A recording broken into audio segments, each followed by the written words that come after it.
shenanigans of some sort, like MEV, minor extractable value. And you do see, if you look at the trades, that there's, here's a day where there's 6,500 trades or so, I think. And, for like 1% of them, volatility goes up 10, 100, volatility average like 16 million. And then sometimes it goes up to a billion or something. And a lot of these are driven by these crazy flash trades. And you might think, oh, well, maybe this makes sense when, these sharks are doing this stuff. But they're very conspicuous, but it's really insignificant on the base passive LP profitability. And because they come in the same block and they basically sandwich a trade, and then they basically make all the fees on that trade. It's like, what's going on there? Well, I don't really know. I think it has a lot more to do with if they're making money, it's not significant for the passive LPs, because this will only make a lot of money if you're doing it across a lot of pools, and you were one guy, because this is a lot of money and not much return. Like here's an example.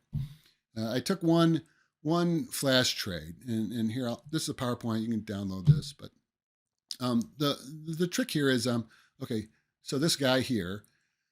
This is on, I think, January 9th. Oh, well, anyway, last month or so. So he adds basically $6.5 million, right? Which is 1.6 million USD, bunch of ETH. And he gets in there right before this person makes a trade. And this person takes ETH out. So they're buying, all right? They're taking ETH out of the pool. They're buying $115,000 worth of ETH. And then he immediately, this LP takes the money out. Boom, that's a flash move. So he basically captures, if he bought $115,000, basically $108,000 of that went to this flash LP. Okay, so he captured like 90% of the amount, captured 90% of the fee. So in this case, he made $54. Yay.